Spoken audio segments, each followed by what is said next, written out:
영상 시작 전 여러분들의 구독과 좋아요는 큰 힘이 됩니다.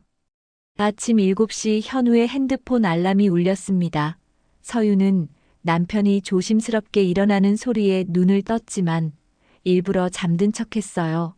결혼한 지 1년이 지났지만 여전히 현우가 출근 준비하는 모습을 지켜보는 게 좋았죠.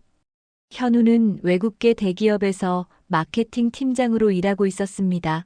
회의 시간 때문에 새벽 출근이 일상이었고 해외 출장도 한 달에 2번은 다녀왔어요. 서유는 중소기업 사무직으로 근무하는데 퇴근 시간이 비교적 일정해서 평일 저녁에는 혼자 보내는 시간이 많았습니다. 오늘도 현우는 서두르며 양복을 입고 있었어요. 서유는 슬며시 일어나 커피를 내려주었습니다. 현우야, 아침 안 드시고 가시려고요. 괜찮아, 회사에서 먹을 게 늦겠다. 서유는 아쉬운 표정을 지었지만 억지로 붙잡지는 않았어요. 이런 아침 풍경이 벌써 익숙해졌으니까요. 현우가 출근하고 나면 서윤도 1시간 후 집을 나섰습니다. 서윤의 회사는 집에서 지하철로 30분 거리에 있었어요. 출근길에 서윤은 종종 언니 생각을 했습니다. 언니는 현우보다 2살 많은 준석과 결혼해서 같은 동네에 살고 있었거든요. 언니네 집은 서윤네 집에서 걸어서 10분 거리였습니다. 서윤은 퇴근 후 언니 집에 들르는 일이 잦았어요. 현우가 야근을 하거나 출장을 가면 더욱 그랬습니다. 언니는 서윤보다 4살 많았고 결혼한 지 3년이 되었어요.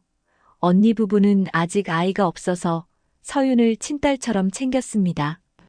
오늘도 서윤은 퇴근 후 언니에게 전화를 걸었어요. 언니, 오늘 저녁에 놀러 가도 될까요? 물론이지, 준석이도 일찍 들어온다고 했어. 서윤은 언니와 형부를 무척 좋아했어요. 특히 준석은 유머 감각이 뛰어나서 함께 있으면 늘 웃음이 끊이지 않았습니다. 현우가 진중하고 과묵한 편이라 더욱 그랬죠. 준석은 건설회사에서 현장 관리자로 일했는데 성격이 활발하고 말을 재미있게 하는 편이었어요. 저녁 8시 서유는 언니 집 초인종을 눌렀습니다. 준석이 문을 열어주었어요. 어서 와, 서유나, 언니가 맛있는 거 해놓고 기다리고 있었어. 고마워요. 형부. 현우는 또 야근이에요. 요즘 현우가 너무 바쁘네. 신혼인데 말이야. 언니와 형부는 서윤을 친딸처럼 챙겼습니다. 서윤은 이런 분위기가 편했어요. 현우와 둘이 있을 때보다 오히려 더 편안했죠. 언니가 만든 김치찌개와 생선구이가 식탁에 놓여 있었습니다. 셋이 둘러앉아 저녁을 먹으며 이야기를 나누었어요. 식사를 마치고 셋이 거실에서 텔레비전을 보며 이야기를 나누었습니다. 서유는 회사 이야기를, 언니는 동네 소식을, 준석은 직장 동료들의 웃긴 에피소드를 들려주었어요. 서유는 준석의 이야기를 들으며 배꼽을 잡고 웃었습니다. 현우는 이런 식으로 농담을 하는 편이 아니었거든요. 시간이 흐르면서 서유는 점점 더 편안해졌습니다. 언니네 집은 자신의 집보다 더 포근하고 따뜻한 느낌이었어요. 현우가 없는 집은 왠지 모르게 썰렁했는데 여기서는 늘 웃음소리가 끊이지 않았습니다. 11시가 되자 서유는 일어났습니다. 이제 들어가야겠어요. 내일 아침 일찍 출근해야 해서요. 벌써 가려고 해. 좀 더 있다가 가. 언니가 아쉬워했지만 서유는 고개를 저었어요. 현우가 출장에서 돌아오면 연락을 하기로 했거든요. 집에 돌아온 서유는 현우에게 문자를 보냈습니다. 언니네에서 저녁 먹고 지금 들어왔다는 내용이었죠. 현우는 1시간 후에 답장을 보냈어요. 수고했어. 나는 내일 오후에 돌아갈게. 서유는 혼자 남은 넓은 집이 조금 쓸쓸했습니다. 결혼하기 전에는 혼자 사는 게 자유로웠는데 지금은 왜 이렇게 적적한지 몰랐어요. 현우와 함께 있을 때는 좋지만 현우가 없으면 오히려 결혼 전보다 더 외로웠습니다. 이런 감정이 드는 자신이 이상했지만 어쩔 수 없었어요. 한 주 후 현우는 또다시 해외 출장을 떠났습니다. 이번에는 싱가포르로 일주일간 가는 출장이었어요. 서윤은 공항까지 현우를 배웅하고 돌아와서 언니에게 전화를 걸었습니다. 언니, 현우가 출장 갔어요. 오늘 저녁에 놀러 가도 될까요? 그래, 와. 오늘 준석이가 회식이 있다고 했는데 일찍 끝난다고 하더라. 서윤은 퇴근 후 바로 언니 집으로 향했습니다. 언니는 서윤을 위해 떡볶이와 순대를 준비해 놓았어요. 둘이 함께 저녁을 먹으며 이런저런 이야기를 나누었습니다. 언니는 서윤에게 현우와의 신혼생활이 어떤지 물어봤어요. 현우가 너무 바쁘지 않아? 신혼인데 말이야. 괜찮아요. 언니, 저도 일이 있으니까. 그런데 가끔은 좀 외로워요. 그럴 때는 언니한테 와. 언제든지 환영이야. 8시쯤 준석이 집에 돌아왔습니다. 예상보다 일찍 끝난 회식이었어요. 준석은 약간 술이 취한 상태였지만 기분이 좋아 보였습니다. 서윤이 왔네. 현우는 또 출장 갔어. 내 형부 일주일 동안 싱가포르에 가셨어요. 그럼 우리끼리 술 한잔 하자. 오늘 기분이 좋거든. 언니도 동조했고 서윤도 마다하지 않았어요. 준석이 냉장고에서 맥주를 꺼내왔습니다. 셋이 거실에 앉아 맥주를 마시며 이야기를 나누었어요. 준석은 오늘 있었던 재미있는 일들을 들려주었고 서윤은 배꼽을 잡고 웃었습니다. 시간이 흐르면서 분위기는 점점 더 편안해졌어요. 언니는 평소보다 술을 많이 마셨는지 얼굴이 빨갛게 달아올랐습니다. 10시쯤 되자 언니가 졸음을 참지 못하고 소파에 기대어 잠들었어요. 언니가 잠들었네. 방으로 옮겨드릴까? 아니야, 그냥 담요 덮어드리자. 서윤은 언니에게 담요를 덮어드렸습니다. 준석은 맥주를 더 가져와서 서윤과 마주 앉았어요. 갑자기 둘만 남게 된 상황이었지만 어색하지는 않았습니다. 오히려 더 편안한 느낌이었어요. 서윤아, 현우랑 결혼 생활 정말 어째? 좋긴 한데 가끔 외로울 때가 있어요. 그럴 거야. 현우가 워낙 바쁘니까. 근데 서윤이는 정말 예쁘다. 현우가 복 많은 놈이야. 서윤은 갑자기 부끄러워졌습니다. 준석이 자신을 바라보는 눈빛이 평소와 달랐어요. 술 때문인지 더 진지하고 깊었습니다. 서윤도 모르게 가슴이 두근거렸어요. 형부도 언니가 있잖아요. 그래도 가끔은 다른 사람이 그립기도 하지 않을까? 준석의 목소리가 낮아졌습니다. 서윤은 그 말의 의미를 알 것 같았지만 모른 척했어요. 하지만 마음 어딘가에서는 이상한 떨림이 일어나고 있었습니다. 시간이 더 흐르면서 둘 사이의 거리는 점점 가까워졌어요. 준석은 서윤의 어깨에 손을 올렸고 서윤은 피하지 않았습니다. 오히려 그 따뜻함이 좋았어요. 현우에게서는 느낄 수 없었던 다른 종류의 따뜻함이었습니다. 서윤아, 내 형부. 준석이 서윤의 얼굴을 바라보았습니다. 서윤도 준석을 바라보았어요. 둘의 시선이 마주쳤고 그 순간 뭔가 전기가 흐르는 듯한 느낌이었습니다. 준석의 손이 서윤의 볼을 어루만졌고 서윤은 눈을 감았어요. 그 순간 준석과 서윤은 입술을 맞댔습니다. 처음에는 조심스럽게 시작된 키스였지만 점점 더 깊어졌어요. 서윤은 자신이 무엇을 하고 있는지 알았지만 멈출 수 없었습니다. 준석의 품에 안긴 채 모든 것을 잊고 싶었어요. 그날 밤 둘은 결국 선을 넘었습니다. 언니가 잠든 거실에서 일어난 일이었어요. 서윤은 죄책감을 느꼈지만 동시에 이런 자극적인 감정을 처음 경험했습니다. 준석 역시 마찬가지였어요. 다음 날 아침 서윤은 일찍 일어나 집으로 돌아갔습니다. 언니는 아직 잠들어 있었고 준석은 서윤을 배웅했어요. 둘은 말없이 바라보다가 서윤이 먼저 돌아섰습니다. 이건 한 번뿐이에요, 형부. 그래, 한 번뿐이야. 하지만 둘 다 알고 있었어요. 이것이 끝이 아니라는 걸 말이죠. 현우가 싱가포르 출장에서 돌아온 것은 일주일 후였습니다. 공항에 마중 나온 서윤의 표정이 어딘지 어색해 보였어요. 평소와 달리 눈을 제대로 마주치지 못했고 어색한 미소를 지었습니다. 현우는 피곤해서 그런가 보다 생각했어요. 자기야 고생 많았어. 집에 가서 쉬어. 응 고마워. 집으로 돌아가는 차 안에서도 서윤은 평소보다 말이 없었습니다. 현우가 출장 이야기를 해도 적당히 맞장구만 쳤어요. 현우는 서윤이 자신의 출장을 외로워했나 보다 생각했습니다. 그 이후로 서윤의 행동에 조금씩 변화가 생겼어요. 가장 먼저 눈에 띈 것은 휴대폰을 다루는 방식이었습니다. 예전에는 휴대폰을 아무렇게나 놓아두었는데, 이제는 항상 뒤집어 놓거나 자신의 가방 안에 넣어두었어요. 현우가 다가가면 재빨리 화면을 가리기도 했습니다. 또한 서윤은 현우의 전화를 받는 시간이 점점 늦어졌어요.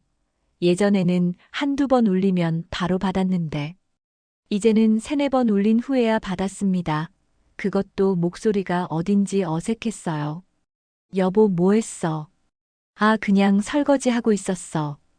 현우는 이상하다고 생각했지만 별다른 의심을 하지는 않았어요. 하지만 이런 일들이 계속 반복되면서 조금씩 신경이 쓰이기 시작했습니다. 더 이상한 것은 서윤의 외출 패턴이었어요. 예전에는 언니 집에 간다고 할 때 미리 연락을 했는데, 이제는 갑자기 나가는 일이 많아졌습니다.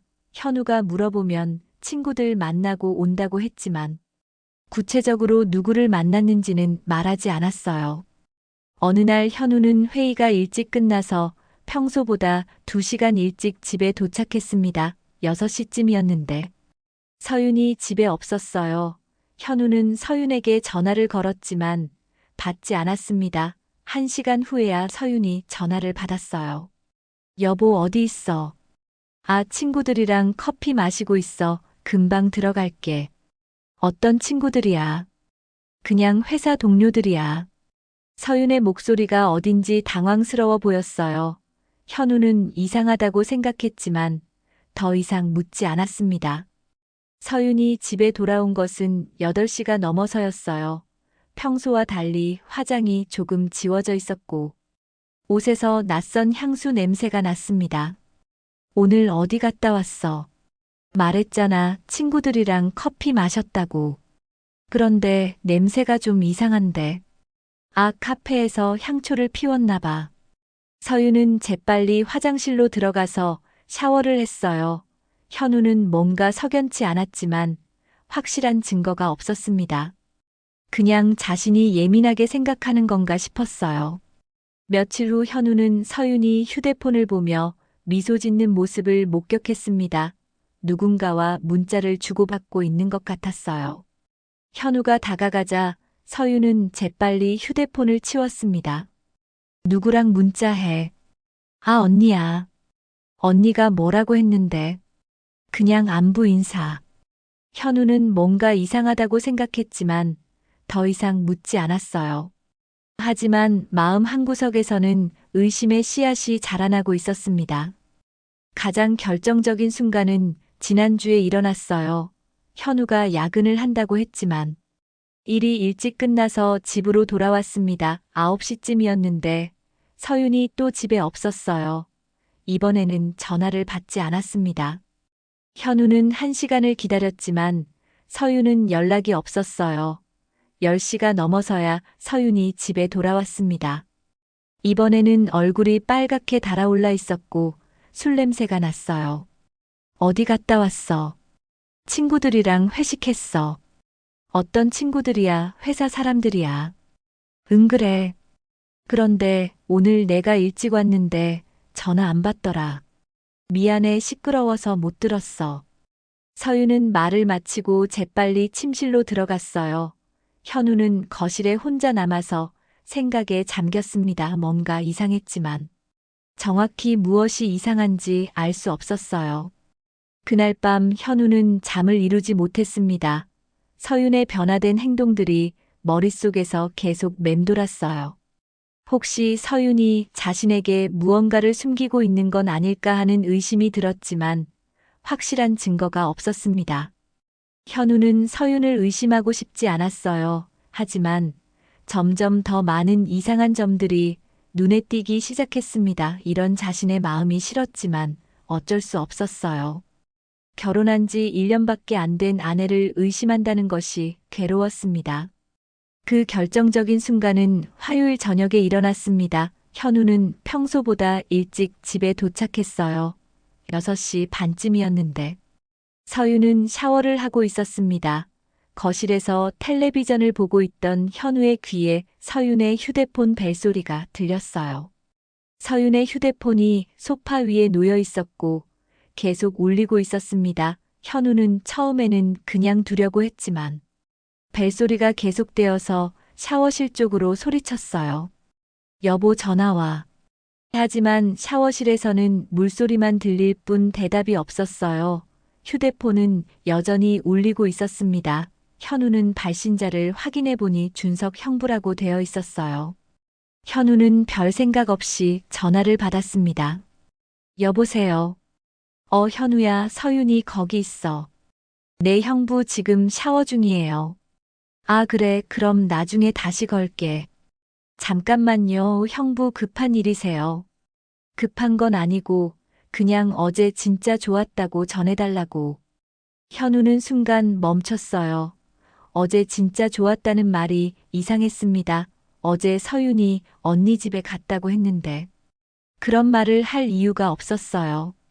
형부 어제 뭐가 좋았다는 거예요? 아, 아니야. 그냥 언니랑 서윤이랑 같이 영화 본 게 좋았다는 얘기야. 준석의 목소리가 급하게 변했어요. 뭔가 변명하는 것 같았습니다. 현우는 이상한 느낌이 들었지만 일단 전화를 끊었어요. 알겠습니다. 전해드릴게요. 응, 그래, 그럼 나중에. 전화를 끊은 후 현우는 계속 그 말이 신경 쓰였어요. 어제 진짜 좋았다는 말이 왜 나왔을까 생각했습니다. 그리고 준석의 당황한 목소리도 이상했어요. 서윤이 샤워를 마치고 나왔을 때 현우는 물어봤습니다. 형부한테 전화 왔었어. 어제 진짜 좋았다고 전해달라고 하더라. 서윤의 얼굴이 순간 굳었어요. 그리고 재빨리 표정을 바꿨습니다. 아, 언니랑 영화 본 게 좋았다는 얘기겠지. 그런데 왜 너한테 전화를 해서 그런 얘기를 하지? 모르겠어. 형부가 원래 그런 분이잖아. 현우는 뭔가 석연치 않았지만 더 이상 묻지 않았어요. 하지만 그 순간부터 서윤에 대한 의심이 더 커지기 시작했습니다. 그날 밤 현우는 잠을 이루지 못했어요. 준석의 말과 서윤의 반응이 계속 머릿속에서 맴돌았습니다. 뭔가 이상했지만 정확히 무엇이 이상한지 알 수 없었어요. 다음 날 현우는 회사에서도 집중이 안 되었습니다. 동료가 말을 걸어도 제대로 듣지 못했어요. 점심시간에 혼자 카페에 앉아 생각에 잠겼습니다. 서윤의 최근 행동들을 하나하나 떠올려 봤어요. 휴대폰을 항상 뒤집어 놓는 것, 전화를 늦게 받는 것, 갑작스러운 외출, 낯선 향수 냄새, 그리고 어제 준석의 이상한 전화까지 모든 것이 연결되는 것 같았습니다. 현우는 더 이상 참을 수 없었어요. 확실한 증거를 찾아야겠다고 생각했습니다. 그날 저녁 집에 돌아온 현우는 서윤이 샤워하는 동안 서윤의 휴대폰을 확인해 보려고 했어요. 하지만 패스워드가 걸려 있었습니다. 예전에는 패스워드가 없었는데 언제부터 걸었을까 생각했어요. 더욱 의심스러워졌습니다. 현우는 서윤의 생일을 입력해봤지만 틀렸어요. 자신의 생일도 틀렸습니다. 결국 포기할 수밖에 없었어요. 며칠 후 현우는 서윤이 외출한 사이 집에서 다른 단서를 찾아보기로 했습니다. 서윤의 가방을 뒤져봤지만 특별한 것은 없었어요. 옷장도 마찬가지였습니다. 하지만 화장대 서랍에서 이상한 것을 발견했어요. 평소에 쓰지 않던 립스틱과 향수가 있었습니다. 그리고 영수증 하나가 있었어요. 영수증을 보니 일주일 전 오후 3시에 호텔 커피숍에서 결제한 것이었습니다. 그런데 그날 서윤은 회사에 있어야 할 시간이었어요. 현우는 가슴이 두근거렸습니다. 뭔가 결정적인 증거를 찾은 것 같았어요. 하지만 아직 확실하지 않았습니다. 호텔 커피숍에서 친구를 만났을 수도 있었으니까요. 그날 밤 현우는 서윤에게 넌지시 물어봤습니다. 지난주 화요일 오후에 뭐 했어? 화요일 오후 그냥 회사에 있었지. 회사에서 나간 적 없어. 없어 왜? 그냥 궁금해서. 현우는 서윤이 거짓말을 하고 있다는 것을 확신했습니다. 영수증이 분명한 증거였어요. 하지만 아직 누구와 만났는지는 알 수 없었습니다. 현우는 이제 더 적극적으로 증거를 찾아야겠다고 생각했어요. 자신의 결혼 생활이 위험에 처해 있다는 것을 직감했습니다. 하지만 동시에 두려웠어요. 진실을 알게 되면 모든 것이 끝날 수도 있었으니까요. 현우는 더 이상 혼자서 진실을 찾는 것에 한계를 느꼈습니다. 확실한 증거를 잡기 위해서는 전문가의 도움이 필요했어요. 현우는 인터넷을 검색해서 사설탐정 사무소를 찾았습니다. 여러 업체를 비교해 본 후 신뢰할 만한 곳을 선택했어요. 탐정 사무소는 강남에 있는 작은 건물 3층에 자리하고 있었습니다. 현우는 점심시간을 이용해서 그곳을 방문했어요. 사무소 대표는 50대 중반의 중년 남성이었는데 경찰 출신이라고 했습니다. 어떤 일로 오셨나요? 아내를 미행해달라고 부탁드리려고 합니다. 구체적으로 어떤 의혹이 있으신지요? 최근에 행동이 이상해졌어요. 외출이 잦아지고 거짓말을 하는 것 같습니다. 현우는 그동안 발견한 증거들을 차례대로 설명했습니다. 휴대폰 패스워드 설정, 전화를 늦게 받는 것, 갑작스러운 외출, 호텔 커피숍 영수증. 그리고 준석의 이상한 전화까지 모든 것을 얘기했어요. 탐정은 현우의 이야기를 들으며 메모를 했습니다. 경험이 많은 듯 차분하게 질문을 이어갔어요. 부인의 일상 패턴을 알려주세요. 출근 시간, 퇴근 시간, 자주 가는 곳 등등. 현우는 서윤의 생활 패턴을 자세히 설명했습니다. 회사 위치, 언니 집 주소, 자주 가는 카페와 백화점까지 모든 것을 알려줬어요. 탐정은 이틀 정도면 결과를 알 수 있을 것이라고 했습니다. 비용은 하루에 15만 원입니다. 최소 이틀은 해야 하니까 30만 원 정도 예상하시면 됩니다. 현우는 망설이지 않고 계약서에 서명했어요. 진실을 아는 것이 더 중요했습니다. 탐정은 서윤의 사진과 차량 번호, 휴대폰 번호 등을 요구했어요. 현우는 모든 정보를 제공했습니다. 그 주 금요일부터 미행이 시작됐습니다. 현우는 평소와 다름없이 출근했지만 마음은 편하지 않았어요. 오후가 되면서 초조함이 더해졌습니다. 과연 어떤 결과가 나올지 두려웠어요. 첫째 날 저녁 탐정에게서 연락이 왔습니다. 오늘은 특별한 일이 없었습니다. 퇴근 후 바로 집으로 가시더군요. 현우는 조금 안심했지만 동시에 실망도 했어요. 혹시 자신이 괜한 의심을 한 것은 아닐까 생각했습니다. 하지만 탐정은 하루 더 지켜봐야 한다고 했어요. 둘째 날 토요일 오후 현우는 회사에서 야근을 한다고 서윤에게 거짓말을 했습니다. 실제로는 집 근처 카페에서 탐정의 연락을 기다리고 있었어요. 오후 3시쯤 탐정에게서 전화가 왔습니다. 부인이 혼자 외출하셨습니다. 지금 강남 쪽으로 향하고 있어요. 현우의 심장이 빨라졌습니다. 강남에는 서윤이 갈 일이 별로 없었어요. 회사도 집도 모두 강북에 있었으니까요. 현우는 탐정의 연락을 기다렸습니다. 1시간 후 다시 전화가 왔어요. 부인이 강남역 근처 모텔에 들어갔습니다. 그런데 혼자가 아니라 남자와 함께였어요. 현우는 머리가 하얗게 변하는 것을 느꼈습니다. 최악의 상황이 현실이 되고 있었어요. 떨리는 목소리로 물어봤습니다. 그 남자는 어떻게 생겼나요? 키가 크고 마른 편이에요. 나이는 30대 중반 정도로 보입니다. 현우는 준석의 모습이 떠올랐습니다. 키가 크고 마른 편이었고 나이도 맞았어요. 하지만 아직 확실하지 않았습니다. 사진을 찍을 수 있나요? 물론입니다. 이미 몇 장 찍었어요. 현우는 가슴이 터질 것 같았습니다. 아내가 정말 다른 남자와 모텔에 있다는 사실을 받아들이기 어려웠어요. 탐정은 계속 상황을 보고했습니다. 2시간 정도 있다가 나왔습니다. 남자가 먼저 나오고 부인이 10분 후에 나왔어요. 현우는 더 이상 듣고 싶지 않았지만 알아야 했습니다. 진실을 마주해야 했어요. 탐정은 남자의 차량 번호까지 확인했다고 했습니다. 차량 번호로 신원을 확인해 보겠습니다. 내일까지 모든 자료를 정리해서 드리겠어요. 현우는 전화를 끊고 카페에 계속 앉아 있었습니다.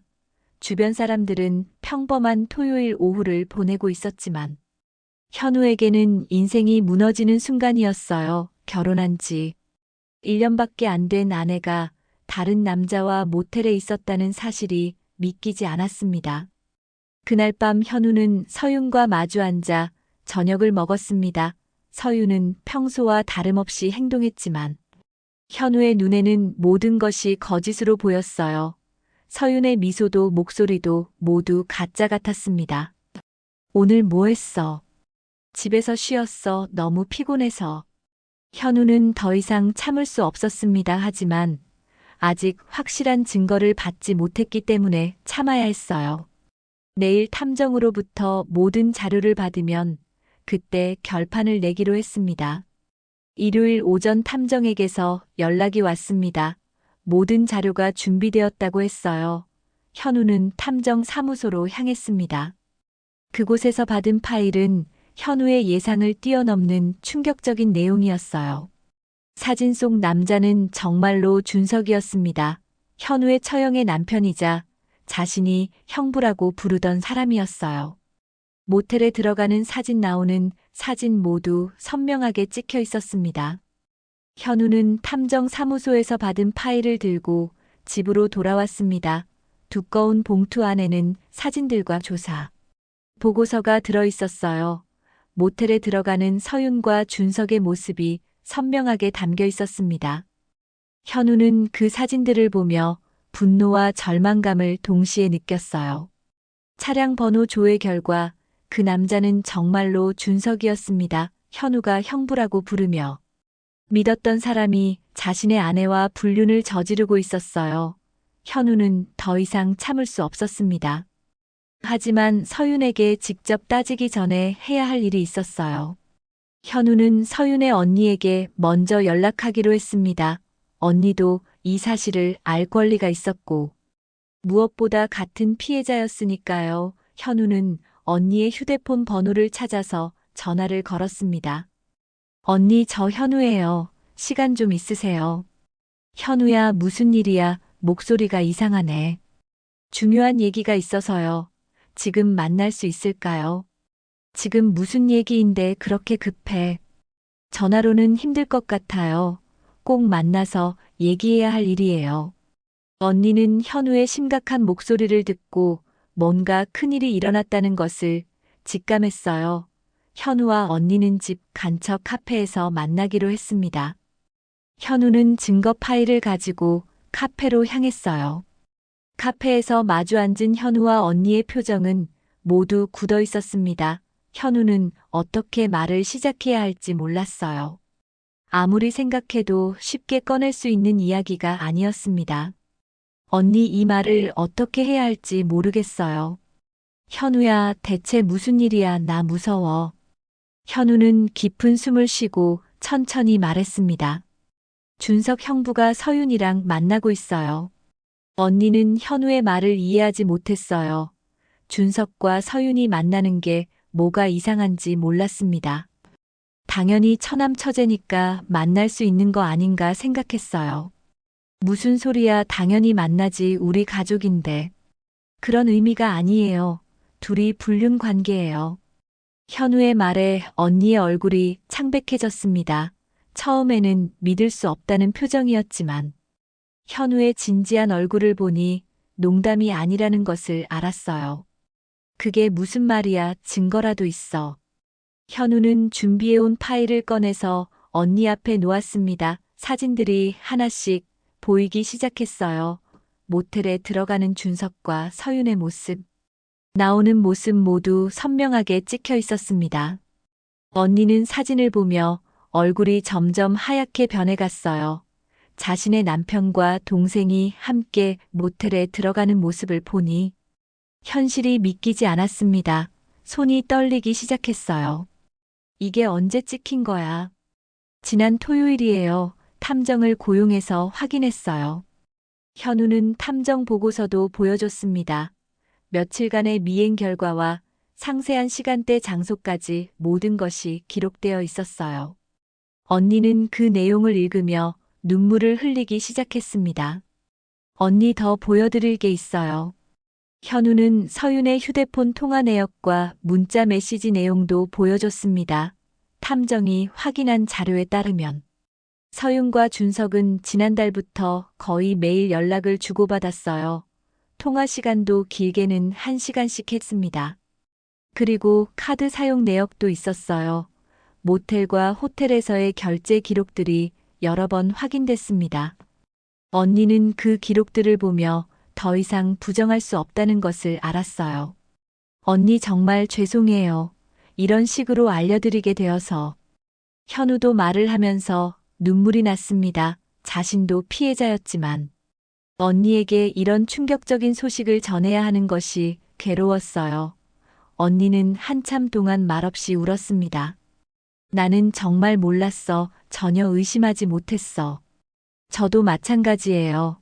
최근에 서윤이 이상하게 행동해서 알게 된 거예요. 언니는 분노와 절망감이 교차하는 복잡한 감정을 느꼈습니다. 자신이 믿었던 남편과 동생이 자신을 배신했다는 사실을 받아들이기 어려웠어요. 하지만 증거가 너무 명확했습니다. 나는 집에 가서 준석이한테 따져볼게. 언니 너무 충격받지 마세요. 저도 오늘 서윤이한테 이야기할 예정이에요. 두 사람은 각자 집으로 돌아가서 배우자들과 대면하기로 했습니다. 현우는 이미 변호사와 상담을 받고 이혼 서류를 준비해뒀어요. 더 이상 서윤과 같이 살 수 없다는 결심을 굳혔습니다. 그날 저녁 현우는 서윤이 집에 돌아오기를 기다렸습니다. 거실 탁자 위에는 이혼 서류와 증거 파일이 놓여 있었어요. 현우는 마음을 단단히 먹고 서윤을 기다렸습니다. 8시쯤 서윤이 집에 돌아왔습니다. 평소와 다름없이 밝은 표정이었지만 현우의 굳은 얼굴을 보고 뭔가 이상하다는 것을 눈치챘어요. 왜 그렇게 심각한 표정이야? 현우는 말없이 탁자 위에 서류를 가리켰습니다.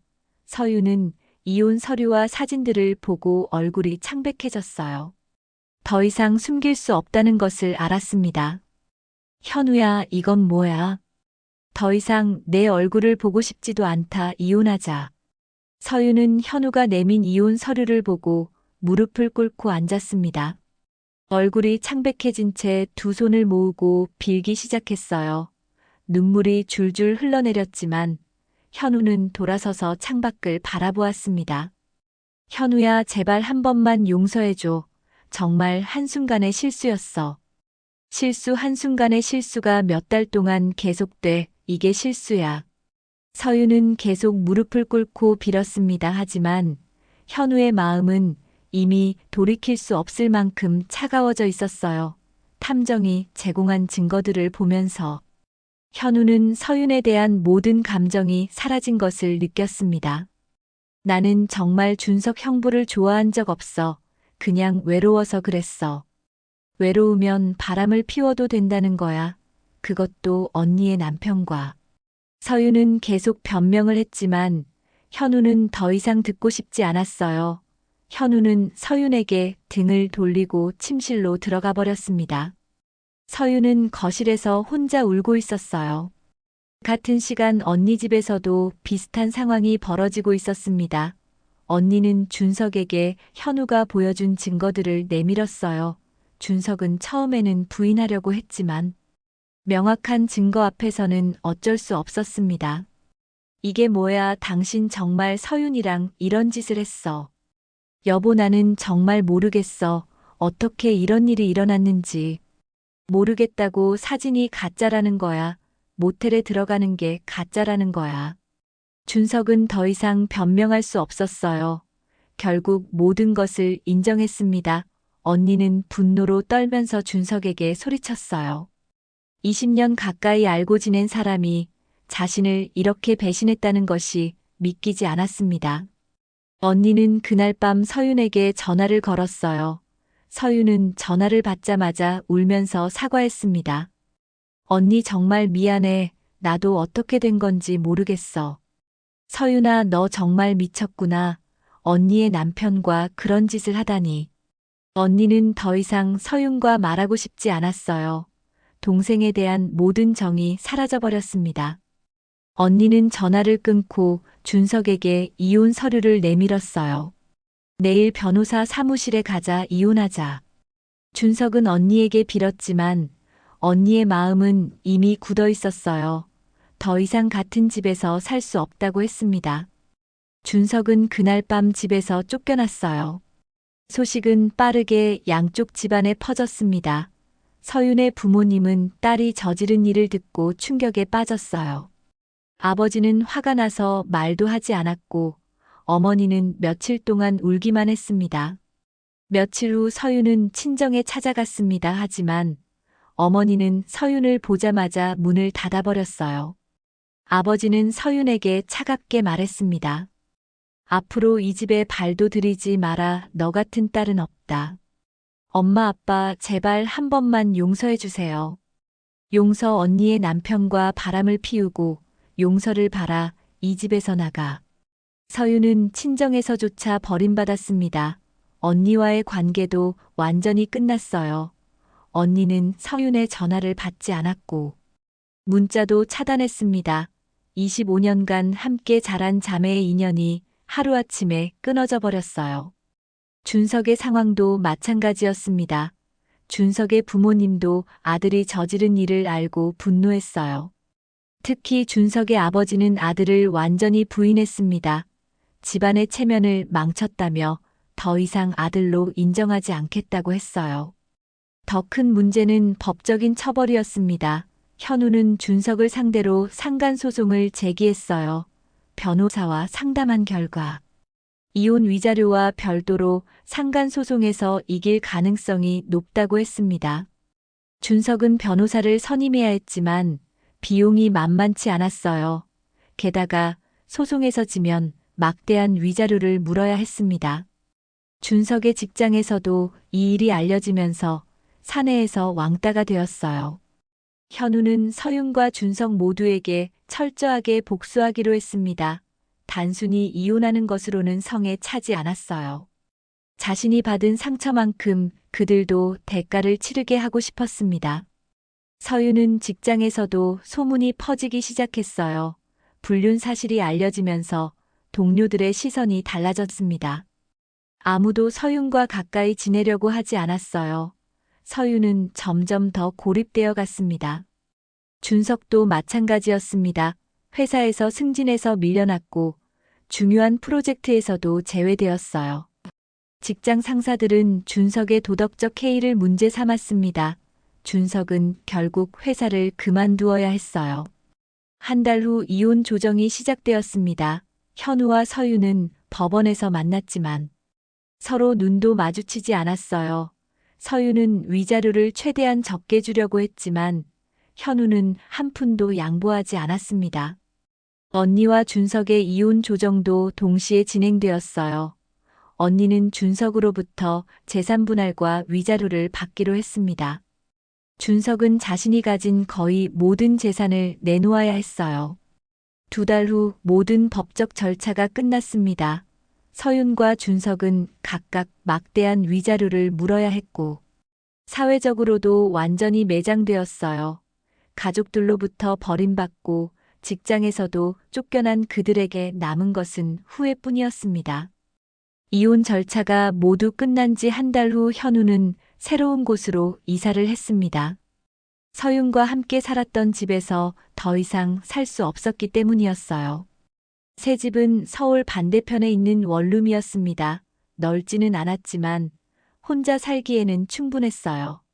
현우는 이사하면서 과거의 흔적들을 모두 정리했습니다. 서윤과 찍었던 사진들, 결혼식 앨범, 신혼여행 기념품들 모든 것을 버렸어요. 새로운 시작을 위해서는 과거를 완전히 지워야 한다고 생각했습니다. 직장에서는 현우의 이혼 소식이 알려졌지만 동료들은 별다른 반응을 보이지 않았어요. 현우가 피해자라는 것을 알고 있었기 때문입니다. 오히려 현우를 동정하는 시선이 많았어요. 현우는 그런 시선들이 불편했지만 참고 견뎠습니다. 현우는 일에 더욱 집중했습니다. 야근도 마다하지 않았고 주말에도 회사에 나와서 일했어요. 집에 있으면 혼자라는 사실이 더욱 실감났기 때문입니다. 일에 몰두하는 것이 상처를 잊는 가장 좋은 방법이었어요. 회사에서 현우의 성과는 눈에 띄게 좋아졌습니다. 상사들은 현우의 달라진 모습을 높게 평가했어요. 몇 달 후 현우는 승진 대상자로 거론되기 시작했습니다. 현우는 이런 변화가 마음에 들었어요. 적어도 일에서만큼은 인정받고 있었으니까요. 현우는 사람들과의 만남도 최소화했습니다. 친구들이 술자리에 불러도 대부분 거절했어요. 만나면 결국 이혼 이야기가 나올 것이 뻔했기 때문입니다. 현우는 혼자 있는 시간이 더 편했어요. 서윤의 가족들과도 완전히 연락을 끊었습니다. 서윤의 부모님이 몇 번 연락을 했지만 현우는 받지 않았어요. 이미 남남이 된 상황에서 굳이 연락을 유지할 필요가 없다고 생각했습니다. 현우는 정중하게 연락하지 않겠다는 문자를 보냈어요. 앞으로 연락드리지 않겠습니다. 모두 건강하세요. 짧은 문자였지만 현우의 단호한 의지가 담겨 있었습니다. 서윤의 부모님도 더 이상 연락하지 않았어요. 한때 사위였던 현우와의 관계도 완전히 끝났습니다. 한편 서윤은 모든 것을 잃고 혼자 남았습니다. 직장에서는 계속 눈치를 봐야 했고, 가족들로부터는 완전히 버림받았어요. 언니와의 관계도 회복될 가능성이 전혀 없었습니다. 서윤은 극도의 우울감에 빠져들었어요. 서윤은 정신과 치료를 받기 시작했습니다. 의사는 서윤이 심한 우울증과 불안 증세를 보인다고 진단했어요.